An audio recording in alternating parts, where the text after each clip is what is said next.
A primeira temporada de Krypton já acabou e agora nós estamos no aguardo da segunda, que só chega em 2019. Mas se você ainda não assistiu, aqui estão 5 motivos para conferir a série que mostra os antepassados do Superman. Se você já assistiu a primeira temporada, talvez queira conferir esse outro vídeo do canal. Sim, hoje nós temos 2 vídeos e 2 vídeos falando sobre Krypton. Um para quem ainda não assistiu a série e quer saber se vale a pena conferir, e outro para quem já viu e quer uma análise um pouco mais profunda, um pouco mais detalhadas e com spoilers da trama. Mas vocês podem ficar tranquilos porque este vídeo aqui não tem nenhum spoiler. Então vamos lá falar de Krypton, que não é a série do Supercão, hein? O primeiro motivo é o tom da série, que consegue equilibrar muito bem humor, ação e drama. Eu acho que essa é uma das séries mais maduras do universo DC que a gente tem atualmente, talvez um pouco abaixo ali de Raio Negro. Ainda é uma série que lida com jovens, que lida com uma trama, às vezes tem romance, às vezes tem um pouco dos dramas pessoais deles, mas no geral é uma série muito mais grandiosa, uma temática muito maior, mas que ainda assim consegue se conter dentro da própria trama. Eu achei o ritmo da série um pouco lento no começo, mas a partir do momento em que ele determina onde quer chegar, aí a trama deslancha de vez e você não consegue mais parar de assistir. A série mostra o avô do Superman, Sigel, em uma jornada pessoal para recuperar a honra da Casa El e colocar ela de volta entre as grandes casas de Krypton. Ao mesmo tempo, ele tem que evitar que uma grande catástrofe aconteça. Então, por mais que a gente tenha os momentos pessoais do personagem, a gente tenha as tramas dele, o romance dele, ele querendo se distrair, a gente ainda tem um clima geral, né? Um clima de sacrifício, um clima de algo grandioso, um clima de uma responsabilidade muito grande sendo depositada nas costas de um único personagem. Um personagem que é um cara normal, ele não é um super-herói com superpoderes, não é o Superman que tem a visão de calor, que pode simplesmente derreter os problemas dele e seguir em frente. Ele tem que encontrar uma solução humana para aquele problema, ele tem que encontrar algo plausível, uma solução humana por mais que ele não seja humano, né? Mas lá em Krypton, um kryptoniano é humano, igual nós. Os personagens de apoio também são muito bem construídos, a gente conhece um pouco mais das outras famílias, principalmente da Casa Zod e da Casa Vex. Até acho que foi uma escolha deles não colocar tanto as outras casas em destaque, senão a galera ia acabar comparando com Game of Thrones, ia querer saber mais um pouco das outras, mas os personagens que são apresentados são muito bem desenvolvidos. Existem até mesmo episódios inteiros focados em desenvolver essas outras casas, e eles são tão bem trabalhados que quando a gente volta pra trama principal você fica, não, eu quero saber mais desse personagem, eu quero saber mais desse, cara, o que tá acontecendo aqui? Mas é tudo tão bem feito, cara, que quando volta também você fala, ah, não, é verdade, a trama principal sei lá o que eu tô falando. Mas é muito legal a gente ver o cuidado que eles estão tendo pra desenvolver esses outros personagens. É construir uma base muito forte para que o protagonista consiga se desenvolver. Então, tendo essa base firme, fica mais fácil pra gente se importar com o Sigel, pra gente entender a trama dele e pra gente comprar as motivações do personagem e dos outros personagens também. Agora, esses outros personagens trazem mais seriedade, eles trazem mais um pouco de peso pra trama. Então a gente precisa de alívio cômico. O próprio Sigel no começo é bem alívio cômico, ele é um cara jovem, ele é um cara que não quer responsabilidades, ele só quer se divertir, ele quer curtir da maneira dele. A gente vai tendo a evolução, ele vai ficando mais sério, mas o outro personagem que traz bastante alívio cômico é o melhor amigo dele, que é o Cam, que é o dono de um bar num dos distritos mais pobres lá de Krypton, e a gente tem muito alívio cômico aqui, cara. Ele traz momentos engraçados, ele traz frases que você não espera, só que ele também evolui dentro da trama. Nenhum personagem é raso, nenhum personagem começa e termina da mesma maneira, todos eles passam por uma evolução, até mesmo o alívio cômico da história. Ele também chega no final diferente de como ele começou, todos os personagens têm uma jornada pessoal que ajuda a engrandecer ainda mais a jornada do nosso personagem principal, e isso é muito bacana.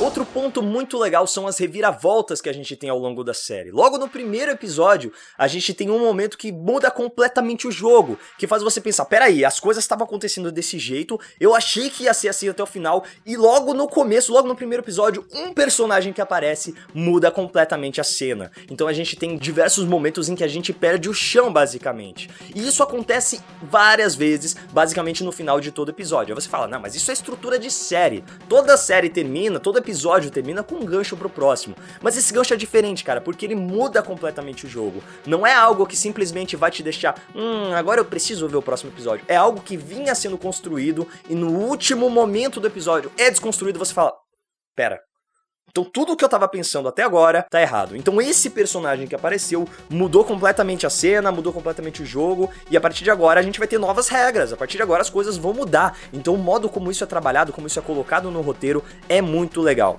Na análise do último filme de Maze Runner que tá aparecendo aqui nesse card, eu falei que quando o roteiro tenta enganar o espectador a cada 5 minutos, fica cansativo, porque você tem muitas reviravoltas, então o próprio espectador fica saturado, ele começa a não ter mais o impacto que aquela cena deveria ter pra ele. Então ele fica, eu não vou me importar com essa cena porque daqui a pouco ela vai ser desmentida, eu não vou mais me importar com essa cena porque ela é falsa, porque daqui a pouco eles vão tentar me enganar de novo, então isso acaba perdendo peso. Mas isso é muito bem trabalhado em Krypton. O roteiro da série é muito bem amarrado, como eu falei, é uma história grandiosa, mas que ela consegue se conter. E ela consegue se conter e apresentar personagens que a gente não esperava que aparecessem por causa do nosso próximo motivo. A série não está inserida no universo estendido de DC Comics. No começo, David S. Goyer, o produtor executivo, falou que a série faria parte do universo estendido de DC Comics, que ela funcionaria como um prequel do prequel do prequel, ou seja, a primeira história que daria origem a todo o universo estendido de DC Comics, porque o que seria mostrado ali não ia interferir no que a gente já tem consolidado hoje em dia nos cinemas. Mas quem assistiu a série sabe que não é muito bem assim, eles precisaram colocar alguns elementos que inclusive já foram mostrados nos filmes, então não dava pra gente ter uma série que fizesse parte desse universo e que lidasse tanto com as coisas que acontecem lá e que acontecem na série, que acontecem nos filmes, que acontecem no universo estendido de DC Comics. Não dava pra gente trabalhar ela dessa maneira se ela fizesse parte desse universo. Então é bom ela não estar inserida no universo estendido de DC Comics, porque a gente tem essa liberdade pra mostrar as coisas do modo como elas devem ser mostradas. A gente já conheceu um pouco de Krypton nos quadrinhos, a gente já viu os antigos deuses de Krypton nos quadrinhos, a gente já viu um pouco da sociedade kryptoniana sendo mostrado lá em Homem de Aço, mas a gente não viu o modo como a sociedade se comporta, como as pessoas vivem em Krypton, como é a divisão de sociedade, as guildas, os sem rank, os sem castas, né? Então como funciona essa sociedade, como que a gente vai ver uma cidade viva de verdade. Então Krypton mostra pra gente como é essa sociedade, é uma sociedade distópica, é uma sociedade cyberpunk, quase cyberpunk, em que a gente tem tecnologia, mas a gente tem pessoas vivendo na pobreza, pessoas tentando sobreviver um dia após o outro, pessoas que não têm o que comer, enquanto os ricos, enquanto os com casta, os com brasão,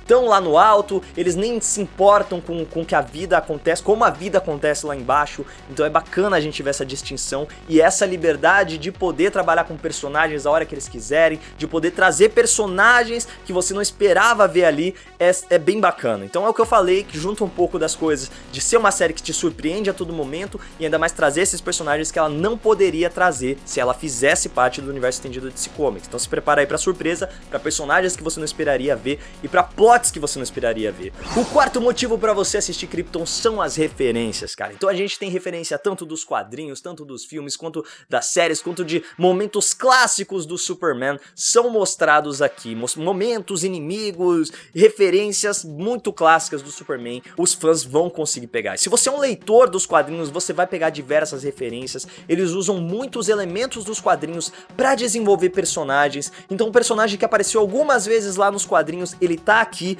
e ele tá sendo retratado de uma maneira diferente. Existem situações que você vê que não funcionariam mais nos quadrinhos. Funcionou pra aquele personagem nos anos 70, nos anos 80, mas você não pode dizer que esse personagem que tá aparecendo aqui é um cara que tentou destruir a lua com foguete. Não dá certo você colocar isso numa série hoje em dia. Então o modo como eles trabalharam esses personagens que já existiam nos quadrinhos é muito bacana de se ver. Dá pra ver que eles pegaram elementos deles e deram uma adaptada justamente pra funcionar. Um personagem que era um cientista, que trabalhava com medicina, que queria fazer uma coisa lá nos quadrinhos, ele foi adaptado de uma maneira diferente pra cá. Então a gente tem diversas adaptações que respeitam a origem desses personagens, mas que não se prendem somente a isso, porque a gente sabe que somente isso não funcionaria. Então a série se preocupa muito em dar o contexto pra por que esses personagens estão aqui, mas fazer eles funcionarem dentro dessa realidade de Krypton. Então a gente tem referências clássicas, a gente tem referência aos filmes clássicos do Superman, a gente tem referência aos filmes recentes, a gente tem referências a diversos momentos, principalmente do Superman, mas do universo de si como um todo. Então isso é muito legal de se ver. E pra finalizar um pouquinho mais técnico, mas não tinha como deixar de falar dos aspectos técnicos da série. Então a fotografia, os efeitos especiais, a trilha sonora, tá tudo muito legal, cara. E é surpreendente porque as séries do sci-fi não são conhecidas por ter um primor amor muito grande nos efeitos especiais, uma produção muito grande, uma produção tão impecável como foi Krypton. O fato dela ser uma série mais contida, como eu falei, apesar de ser uma coisa grandiosa que acontece, ela é uma trama contida, é uma trama que acontece somente ali e que quando a gente vai ver no geral, no contexto geral, ela é importante pro universo como um todo, mas ela consegue se conter bastante nos problemas de poucos personagens. Então isso permite que a gente não tenha um gasto exorbitante, o orçamento da série não precisa ser bilionário para fazer ela funcionar, mas mesmo assim ainda exige sim um certo tratamento de efeitos especiais, de maquiagem, e efeitos práticos substituíram muito esses efeitos digitais que eles poderiam usar. A gente vê que a maquiagem foi muito bem feita nessa série. O Sci-Fi tem uma tradição de maquiagens bem feitas, existe até o Face Off, que é um programa só de maquiagens feito no Sci-Fi, então a gente vê que esse cuidado foi aplicado nessa série. Basicamente eles devem ter pegado todos os vencedores do Face Off e colocou aqui, cara. Então a gente já sabe o grande vilão dessa primeira temporada é o Brainiac. O Brainiac tá muito legal, cara. Quando ele aparece, é um momento em que você fala: caraca, como eles conseguiram fazer isso? Os personagens que aparecem ali estão muito bem caracterizados, então toda essa caracterização, todo o clima que eles geraram na série, a cidade, os elementos, um campo de força na cidade, uma coisa que acontece no deserto, em uma terra mais árida, o modo como eles ambientaram terras áridas também dá pra gente ver que eles usaram efeitos práticos pra isso, reduziram as coisas pra que você não precisasse ter uma vastidão sendo mostrada pra você entender que aquilo era um deserto, que aquilo era uma geleira, que aquilo era uma montanha. Então isso foi muito bem executado. Os aspectos técnicos da série só ajudam a engrandecer ainda mais o que foi essa primeira temporada de Krypton. Então já deu pra ver que a série vale muito a pena de ser conferida. É uma série que talvez a gente não precisasse conhecer o passado, bem passado do Superman. A gente já teve Smallville, que veio aí pra contar a origem do Kal-El. Agora a gente tem o Segel, a gente conhece um pouco do Val-El, que é o avô do Segel, então avô do Superman. A gente vê um pouco da história dele sendo mostrada,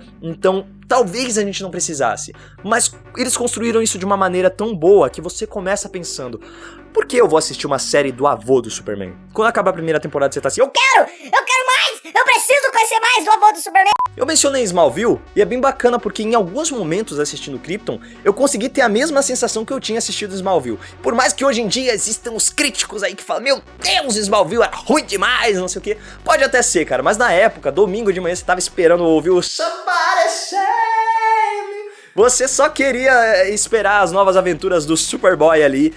E eu em alguns momentos consegui sentir aquela mesma sensação, velho. Então eu achei muito legal eles conseguirem colocar esses elementos em uma série que lida basicamente com a mesma temática, passados do Superman, ainda que de maneiras diferentes.